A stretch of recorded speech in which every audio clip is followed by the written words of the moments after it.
They used to call me Shysty. We in the hundreds right now. We on Thoreau. Thoreau falls into the area of 111 neighborhood. Am I right about that? Yeah, you right.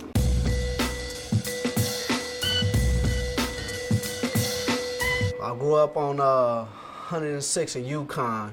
Moved over here in '93. So actually, I was in the Center Parks, right up the street from 104th and Yukon, which is Crenshaw Mafia's the Bottoms. You know, so I had to go through there my whole childhood. Well, see, when I first moved over here, I didn't really pay attention to it being all neighborhoods over here. It was everybody I went to school with, you know, because I went to Henry Clay. And that's everybody that went to Henry Clay was right here. You know, a lot of times you just fall a victim of your neighborhood, you know, victim of your environment. So everybody that was around me was cripping. So I step out the door, I go across the street, the homies from the hood, you know, go down the street, the homies from the hood. It's, you know, it was like one big family at the time. Henry Clay, that's where, you know, all the fights happen, you know, your real test of somebody walking down that bridge, banging on you, asking you where you from. You know, it was real at Clay. I think that was the beginning of my world going upside down. On my way walking home from school, you know, I had to come straight up Western. But we used to always go through, it was the bottoms, the dips at the time. Right there where the 105 is, it wasn't even there yet. It was called the dips, and that's where they used to ride the little dirt bikes and everything. So what we used to do, me and my partners that I used to walk home with, is we used to cut through the dips and come up through the golf course, come up through the back of the golf course, and then come up right there at Holly Park, and then come up Wilton. That was the route that we had took, because if we would have kept coming up Western, that's where all of the 111s was at, and blocks and everything. So it was like we was kind of taking the more easy route, you know, the more calmer route. So then eventually at some point you're like, forget the route, I'm gonna walk right through them, because you're starting to meet them and know them? Right. It started becoming like, okay, y'all live over here, y'all gonna be from the hood. It was like 94, 95, and I was actually here with my cousin. My cousin was from Raymond, and we was here just chilling at the house. I told him I'm finna go to the store. I wanted him to walk with me. He's like, nah, man, I ain't walk with you. You too hot around here. You know, I was ripped up, blue khaki suit, blue everything, and like the whole year I had homies like, yeah, you gonna be from the hood. You gonna be from the hood, and they used to mess with me like, you ready? You ready? And one day I walked to the store, seen one of the homies. He was like, yeah, it's about that time. And all the homies was up there. We went in the alley, did what we had to do. So I was from the set. You know, fighting wasn't new to me, but I was confident with my hands until I got shot. When I got shot in my wrist. I got shot in '97. And after I got shot, this wrist always been an issue for me. So I stopped using my hand, and I was doing the next best thing. I was known as the gunner. You know, I wasn't tripping on fighting. I'd tell a person straight up, like, everybody knew that he ain't gonna fight, you know, so, cause I had, you know, handicap issues. A lot of people like to use it for, like, say I was using it for excuses and stuff, but it's still an issue to this day. You know, my bone was shattered. I got hit with a hollow point, my bone was shattered, and, you know, half of my hand was hanging off my arm, and I was rolled right after that happened. I was still riding around here with a cast on, and, you know, on a bike, still on Western, still hanging out, handicapped with one arm. So you ain't gonna take no fade with one arm in the cast. So, you know, I was always known to keep a little burner up in my little sling in my cast. So when that happened, you were still pretty young, right? You was a teenager when you got shot. Yeah, I was 17, and you know, my mom, she had passed when I was 16, so it was always a battle with her. She used to try to get me to do the right thing, but it wasn't happening. You know, just like a teenager, hard-headed. You know, me and my mom's relationship wasn't on point at that time. So when that happened, it kind of was like a relief to me, because she used to ride me so tough. And when it happened, it was like, oh man, I get some freedom. So I didn't really mourn it that hard at the time. You know, that the mourning came after the fact. I got older and, you know, seeing that, you know, I ain't got my mom no more. But at that time, it was like, actually, I'm really let loose now. From my point of view, I think she was trying to really push a religion on me that I didn't believe in. And, you know, it was more like, you gonna do this, and then I'm feeling like I don't believe in this, or I'm not doing this. So it was real excessive to me, because if you don't believe in something, you know, don't force nothing on nobody, you know? That's how I looked at it as a teen. My mom tried to push the Jehovah's Witnesses on me. And all I can remember about the history of it is we used to go into the Kingdom Hall or whatever. Some men up there on the mic just speaking. You know the commercial, dry eyes, red eyes. It was just so boring to me every time I went up in there. So I would go up in there, I'd fall asleep, get a whooping for falling asleep in the meeting. And then it was like, man, I hate going to this place. And then eventually at a certain age, it was just like, I'm not going no more. Don't you think that at that age you were at, pretty much any sort of religious, no matter what church you walk into, is probably just as boring? I would think if they were saying something that interests me, I don't think so. If they were saying something that I could relate to, it probably wouldn't have been. But they wasn't saying nothing that I was understanding. It was just like reading an encyclopedia or something. It was just boring. And it wasn't touching me no kind of way. But my pops, he stayed there. He did what he was supposed to do. And, you know, he tried to guide me down the right route.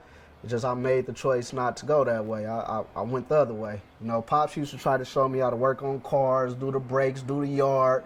We used to go hunting, fishing, all that stuff that a man is supposed to do. So a lot of people like to say, oh, my daddy wasn't in my life, that's why I'm banging. That wasn't the case for me. I caught a case. You know, still hanging in the hood, still being in the hood, messing with the homies and whatnot.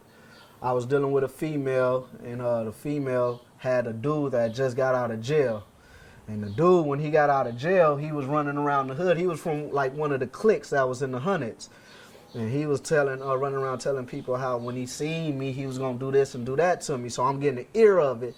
So when I caught him at the gas station on Imperial and Western, you know, I ran up on him. And I was like, you know, it wasn't over the female. It was over the fact of what he was saying about me, you know, because I was done with the female. So when I seen him, it was like more like a what you got to say now type of situation. And he didn't have nothing to say. I ran up on him with a gun, pistol whipped him, slapped her, caught a case, saw a deadly weapon. Ended up sitting down, came home.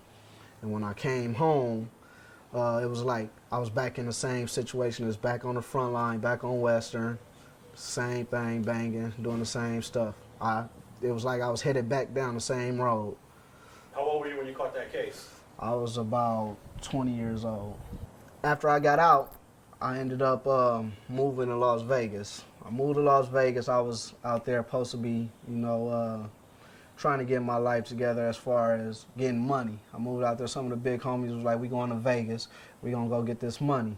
I went out there, and I was like looked at as like a runner for the big homies, and I didn't agree with that setup.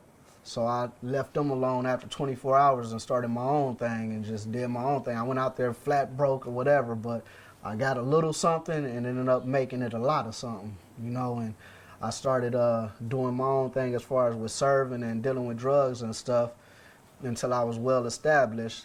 And then after a point of time of doing that, I got into, you know, pimping and pandering, dealing with the prostitutes and stuff. So I was dealing with the hoes, and then I started really making more money, and I left selling dope alone. I just kicked that to the curb. I had to throw, my phone was popping so much I had to throw away my phone because I would have always kept getting that money if I wouldn't have did something about it. So I left the felony charges and went with the misdemeanors. That's how I was looking at it. It was like I had everything that I could ever want at that time. You know, I came from Benzes and Cadillacs and all that, buying houses in Vegas when the property had dropped out there and the houses was dirt cheap, just buying up stuff. But an incident happened where I got shot in a road rage incident, like you were speaking on earlier. And I was just in traffic. A dude said I cut him off, pulled up on me. He was irate, jumped out the car on me, had a little 22. And he was like, man, you cut me off. He was an Arabian man. And at the time, I had a gun in the car, and I had some pepper spray, and, you know, I was smoking weed or whatever. And the dude was, like, going on one, but I wasn't tripping. So I just, like, was giving him a pass. And then the light turned green. I started driving. He ended up kicking my car and calling me a nigger and spitting on my car. So that's when I was like, all right, enough is enough. So I put it in reverse, and I picked the pepper spray, and pepper sprayed him. And he shot me. He shot me, it went through my wrist. Now, this is the other wrist. So now I got 2 wounds in my wrist, but he shot me in the other wrist. And I drove off and went to my cousin's house, told him I got shot again. I asked him to take me to the hospital. This idiot goes to the Palms after I pepper sprayed him, and he calls the police and say, yes, I just got pepper sprayed. Now, when I get to the hospital, I'm like, because I never called the police. I'm like, yeah, I just got shot. And they was like, oh, well, you came in so cool, we don't know what's going on. And they had to shut the whole hospital down, and they said that's procedure when you get shot. And they said they had to call the police. I was like, I don't want no police involved, because it ain't never a good thing when the police are involved. I don't care if you the victim or not. They gonna end up making it a way to where you not the victim. So they said it was procedure. They had to call the police. So they called the police. The police get there. I'm in there. They done gave me some morphine. So I'm lightheaded, feeling good. Police come up in there, and they questioning me about what happened.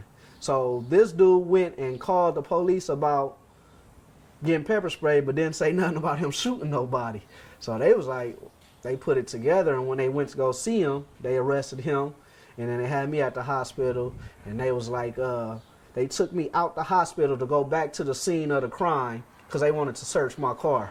Now, I just got shot. I'm high. They didn't do nothing but gave me some morphine and a Band-Aid, and I still got a bullet in me. And they out there asking me to tell them what happened and show them my car and where did I go to. They was trying to put a case on me instead of, you know what I'm saying, looking at me as the victim. So once I seen that, because like I said, I had a gun in the car. If I would have shot back, I'd probably still be in jail right now. You know what I'm saying? And I was like, it's something different about us. It's something that we ain't equal to everybody else on the face of this earth. Us as being black. When I say us, I mean the blacks, the Hispanics, and, you know, the Indians. Everybody that played role in the slave trade. I'm like, something is different. Like, why us? Why did we have to go through slavery? Why we get treated like this when it comes to getting justice in the courts? Here it is. This man tried to kill me. That's attempted murder. You know what I'm saying? They gave this dude 3 years probation and assault.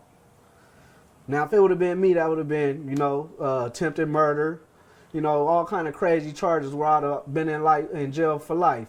But stuff like that started coming to my head, and I was like, man, I need to figure out what's going on with me. So I didn't do no searching. I just had that in the back of my head, like, you know, we different.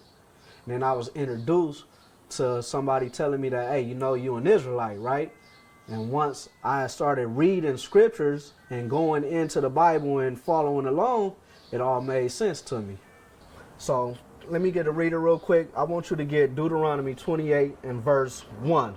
Check this out. This is what happened to the Israelite. Jacob had 12 sons. His 12 sons make up the 12 tribes of the nation of Israel, which is God's chosen people. All of this is new to me. I don't understand nothing. Never picked up the Bible to read it or nothing. And they read this to me. Read. It's the book of Deuteronomy, chapter 28 and verse 1.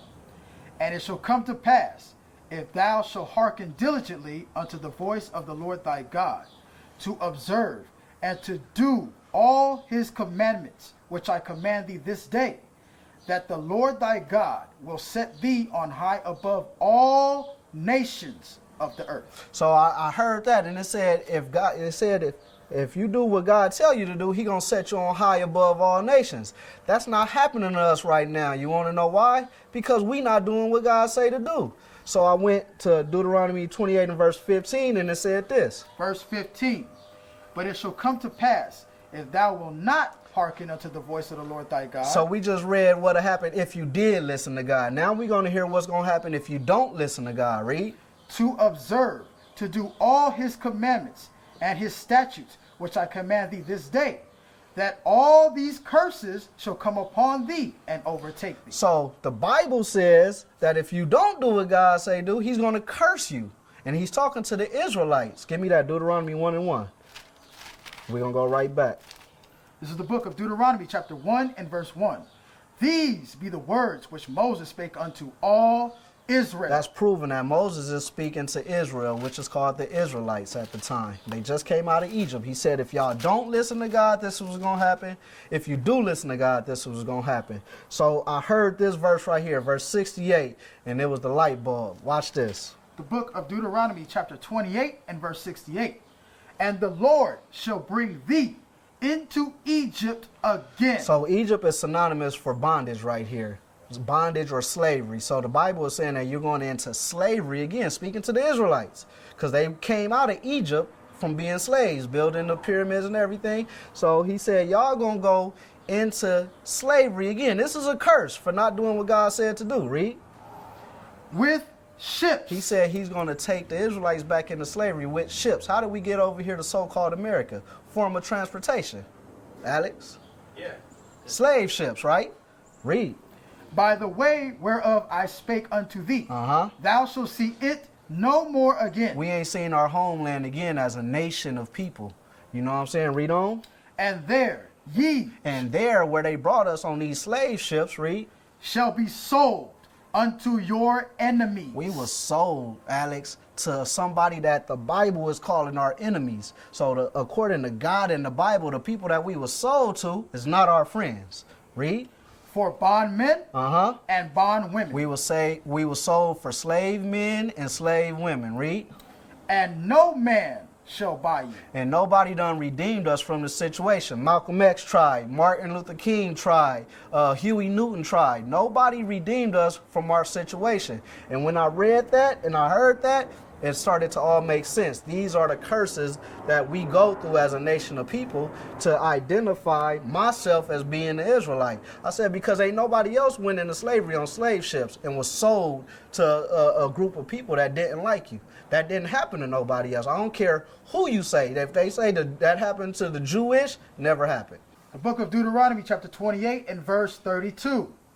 Thy sons and thy daughters shall be given unto another people, and thy eyes shall look and fail with longing for them all the day long. That's what happened to the Israelites, Alex. Their sons and daughters was given unto another people. Who on the face of this earth can fit into that curse right there?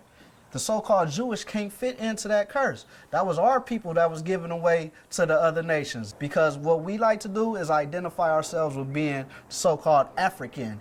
But if you look into history, the so-called African people was selling us to the Europeans. So that's why you got people saying, well, you guys sold yourself into slavery, not knowing that we're different than the Africans according to the Bible, according to God. We are not the same people. Read on.